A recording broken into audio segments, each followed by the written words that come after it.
You can't do anything right. You're such a loser. You don't have the power to do anything. You get overwhelmed way too easy. You're hopeless. You're a failure.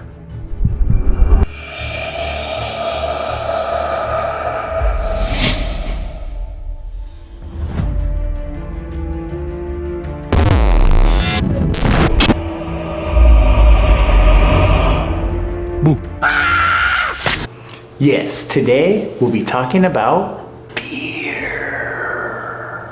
Fear is something that we all have, whether it's fear of failure, fear of the unknown, or fear of rejection. It all lives inside of us. And God gifted us with a sense of preservation, but sometimes we take it a little bit too far. It's my belief that a lot of procrastination is actually motivated by fear. For example, the biggest fear that I ever got over, I never even recognized that it was actually a fear, but it was a fear of reality. And I hid from reality by drinking alcohol. And I never realized the fact that I drank alcohol was like a blanket over my head, like a child hiding from a monster. Reality, to me, I guess, was a monster. Because the biggest thing for me to overcome when I was trying to quit drinking was facing reality. Reality was a jerk face sandwich. I'd get off work and be like, I didn't want to deal with anything that I had to deal with at work. And so I would just drink and hide from it. I never dealt with it. I just ran away. I would run away from reality every day. And I think that once I overcame the fear of reality, I became free. And also by recognizing that it was a fear that I had to get over, that was like the ultimate freedom to me. Because now I'm doing stuff like this, which is scary for a lot of people. And it's scary to me, especially in the beginning, but I just know that I'm gonna suck at it in the beginning. I know that I have to do it and I have to keep doing it before I get good. So all this practice, I'm working on doing it fearlessly. One of the best books that I ever read on this subject was written by 50 Cent. 50 Cent and Robert Greene did a collaboration and they called it the 50th Law. And that book really defined what it means to be fearless and how fear can actually hold you back. The following is a quote from 50 Cent. The greatest fear people have is that of being themselves. They want to be 50 Cent or someone else. They do what everyone else does, even if it doesn't fit where and who they are. But you get nowhere that way. Your energy is weak and no one pays attention to you. You're running away from the one thing that you own, what makes you different. I lost that fear. And once I felt the power that I had by showing the world I didn't care about being like other people, I could never go back. I love that book. I highly recommend it. I'm gonna put a link for that book because that was a good one. If you can overcome fear, you can be free. I was watching a Mark Manson video about being fearless, and he brought up Will Smith saying, and he said that, I think Will Smith said, freedom is on the other side of your fears.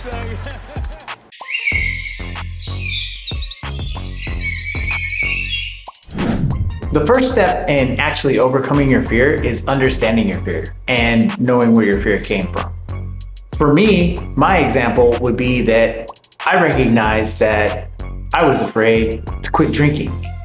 So I had to confront that. I had to actually stop drinking and deal with it and actually deal with reality.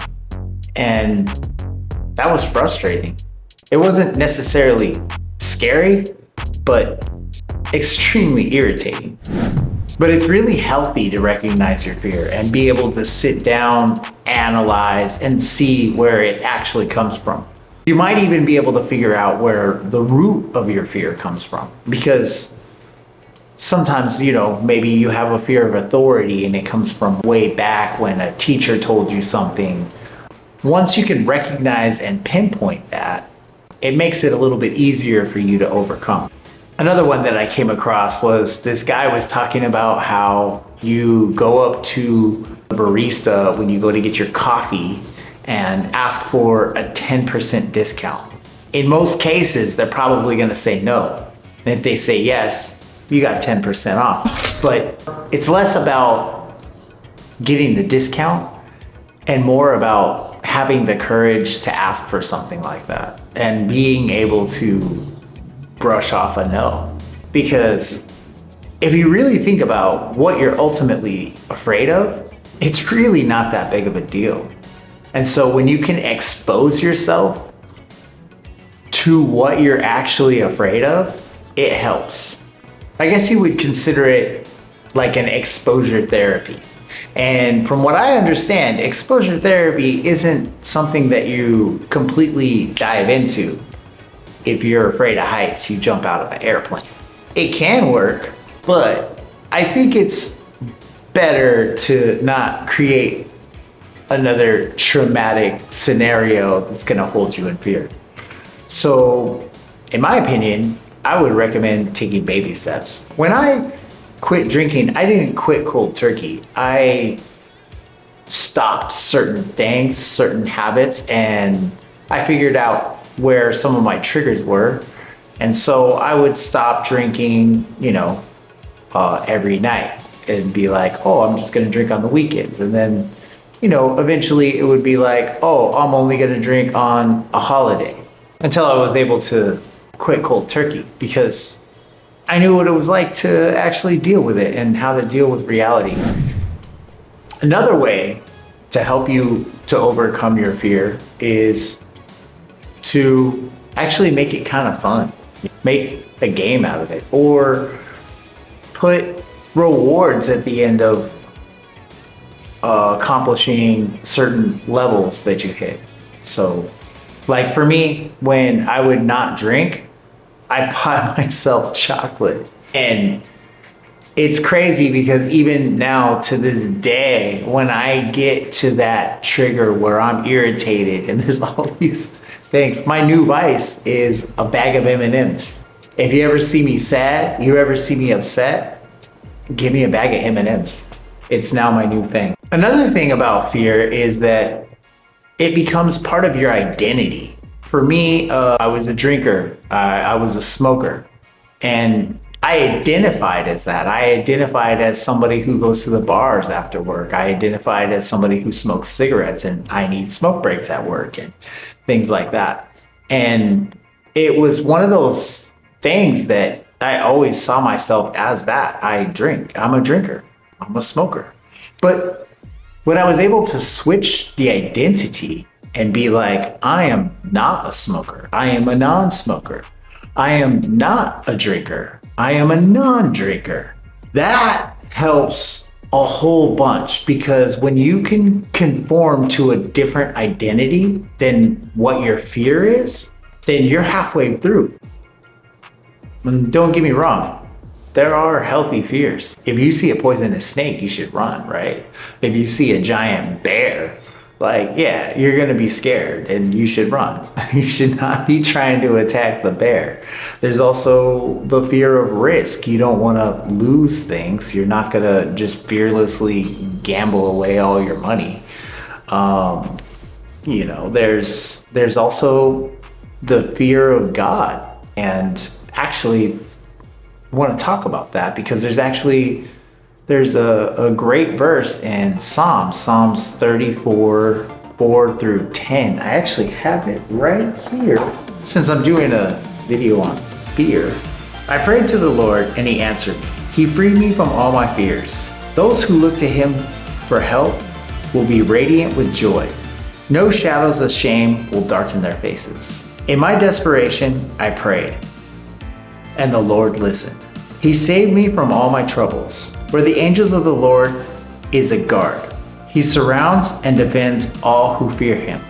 Taste and see, the Lord is good. Oh, the joys of those who take refuge in him. Fear the Lord, you his godly people. For those who fear him will have all they need. Even strong young lions sometimes go hungry, but those who trust in the Lord will lack no good things. Have a good one, guys. The fear, it's a construct of the mind in the first place.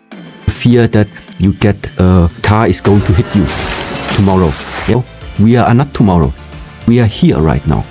Why you think about tomorrow the car could hit you? Who says it's going to happen?